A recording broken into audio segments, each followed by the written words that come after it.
Téléchargez gratuitement l'application sur votre mobile iPhone, Android et sur iPad. Profitez des recommandations et des analyses de nos spécialistes en direct. Et suivez en temps réel nos émissions depuis les réseaux sociaux.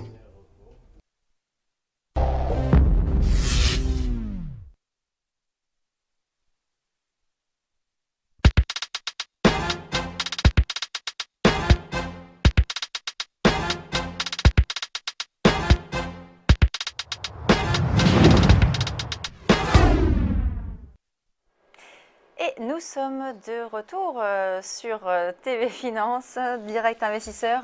Et nous allons, comme vous avez pu le voir à l'écran, on a en duplex Alexandre Baradez, DJ, qui est avec nous. Bonjour Alexandre. Alors ce matin, on va parler avec vous des indices et on va faire un petit tour d'horizon. On va parler du CAC, du DAX et de l'indice américain, le Nasdaq 100. Tout d'abord, le CAC, on a franchi le seuil des 5100 points hier. On a clôturé à 5151 points. Alors ce matin, on était toujours bien orienté. Quelle est votre stratégie, vous, sur le CAC ? Alors, la stratégie, c'est celle qu'on énonce depuis quelques jours maintenant. Elle est de plus en plus prudente. De plus en plus prudente sur le CAC. Ça veut dire quoi? Ça veut dire que pour moi et pour nous, la hausse en grande partie des indices européens et américains également est relativement limitée maintenant. C'est-à-dire que je pense qu'on est plutôt sur une fin d'accélération haussière, une fin de tendance haussière qui va se transformer progressivement en stagnation et en retracement. Donc je pense que sur le CAC, on va retomber sous les 5000 points, aller chercher les 4009 d'ici quelques jours. La seule question, c'est de savoir à quel moment on sort de ces tendances haussières. Et vous voyez sur le graphique à l'écran qu'on commence à arriver vers une convergence d'éléments techniques qui poussent à être de plus en plus prudent sur les positions longues. C'est quoi ces éléments? Vous voyez qu'il y a une oblique baissière qui passe sur le graphique, qui arrive des sommets de 2000 et de 2007. Donc c'est une oblique très long terme que l'on voit sur le graphique, qui se trouve dans la zone des 5250 points. Donc on a à moins de 100 points de cette zone de prix actuellement. Et puis il y a le haut du canal également. C'est un canal haussier qui porte la reprise des cours depuis 2012. Et on voit que ce haut de canal se trouve également dans cette zone de prix vers 5230 points. Et vous voyez qu'on est à moins de 2% aujourd'hui de cette zone de prix. Donc je pense que le potentiel de hausse du CAC devrait être de cet ordre-là, maximum, de l'ordre de 1,5 à 2%, et qu'ensuite on va connaître une phase au minimum de consolidation, et je pense surtout d'une phase de correction. Donc la stratégie c'est quoi? C'est pour moi en tout cas, de limiter les expositions sur des positions longues à très court terme. Je pense que la tendance long terme reste haussière, il n'y a pas de changement par rapport à ça, mais je pense qu'après la grosse poussée depuis 4 mois, ça va commencer à stagner et à retracer.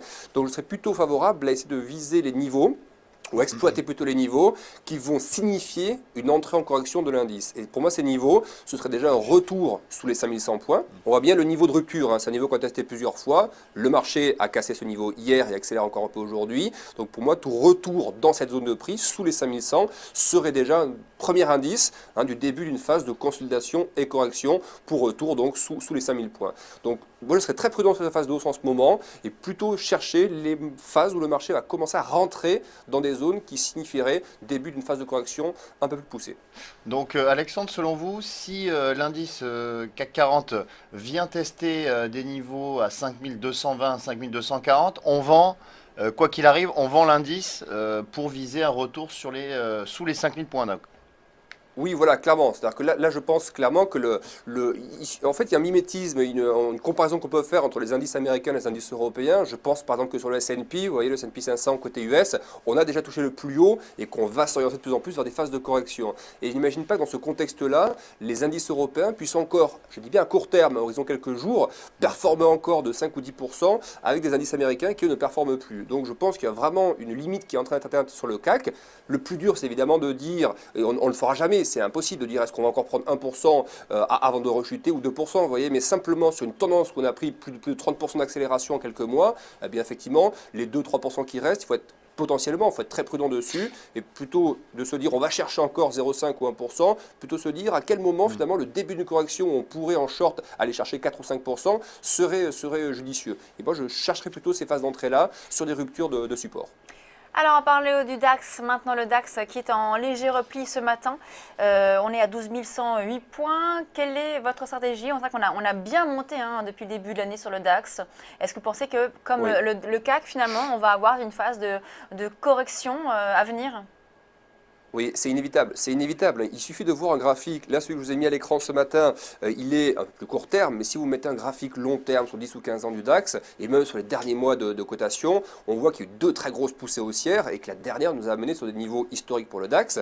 Alors c'est pareil pour le CAC si on intègre la dividende, hein, mais pour le CAC, pour le DAX pardon, qu'on a à l'écran, c'est également évident que les niveaux inférieurs à 12 000 points seront retrouvés. Je ne pense pas que le DAX puisse encore très durablement, peut-être quelques jours encore, mais très durablement rester au-dessus de ces niveaux-là. Parce que, là encore, il y a toujours cette question de l'évolution des marchés américains, et puis il faut surtout voir les grosses échéances qu'on a devant nous.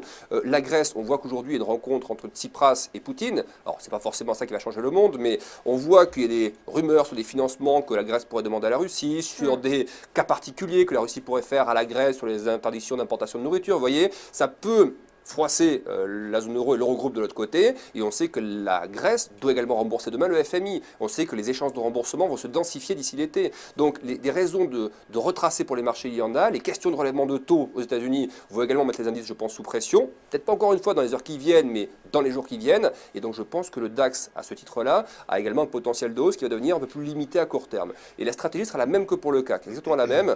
On est, vous voyez, sur le DAX, sur une zone assez allongée, assez consolidante depuis le top à 12 200 et un peu au-dessus. On a retracé, puis depuis on est dans une zone de consolidation.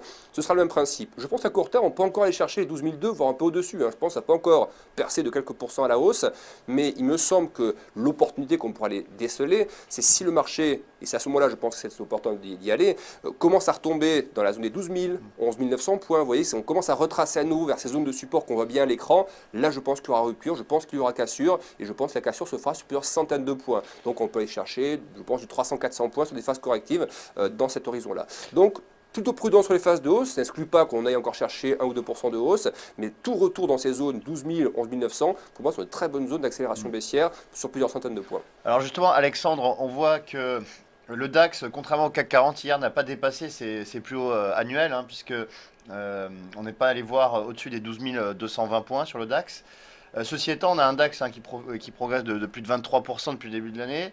Il y a 2 semaines, on avait cassé ces 11 835 points que vous avez tracés comme zone de support, et on les a réintégrés tout de suite après. Donc c'est vrai que lorsqu'il y a des phases de correction, on voit que les acheteurs sont toujours présents et rachètent ces indices tout de même. Oui, mais il rachète, mais je pense que le momentum, si vous voulez, qui est créé sur ces phases de rebond, n'est pas aussi puissant que celui qui a commencé à apparaître à la fin du 4e trimestre 2014. C'est-à-dire cette grosse phase d'accélération, vous l'avez dit, déjà depuis le début de l'année, plus de 20%, et puis on intègre la performance de fin 2014, on est quasiment à 30% de hausse, même un peu plus, je pense. Donc on n'est plus du tout sur les mêmes notions d'accélération, parce que la grosse poussée, on l'a déjà eue. Et donc il y a des phases comme ça peut ressembler également à ce qu'on qualifie de bull trap, c'est-à-dire un marché ou des systèmes un petit peu automatisés qui viennent racheter tous les niveaux de support et génère des rebonds, mais je ne pense pas que ce soit du momentum exploitable sur plusieurs semaines. Je pense que c'est un petit peu l'image de ce qui s'est passé sur les marchés américains, on va en parler dans quelques instants. Ce dernier rebond qu'on a eu par exemple, vous voyez, de mauvais chiffres vendredi, et puis hop, lundi, sont dans un marché peu liquide, les marchés qui rebondissent. Je pense que ça ressemble un petit peu à ça, à un marché qui vient chercher peut-être quelques stops ou dernière poussée haussière avant de corriger et d'entamer un mouvement plus puissant. Donc je pense que ce niveau doit être conservé comme zone d'entrée. Ça ne veut pas dire encore une fois que c'est toujours au point près, on rentre et on prend 400 points. Vous l'avez dit, ça tape, ça a cassé un petit peu et ça rebondit. Alors on met toujours des stops dans ces zones de prix, mais si on met un stop, qu'on est stoppé 30-40 points plus haut et qu'au mouvement suivant on le prend au bon moment et qu'on prend 400 points, vous voyez que le delta reste positif. Et c'est ça, in fine, la stratégie qu'on adopte là-dessus. C'est prudent sur la hausse, très prudent, enfin moi je serais vraiment extrêmement prudent là-dessus.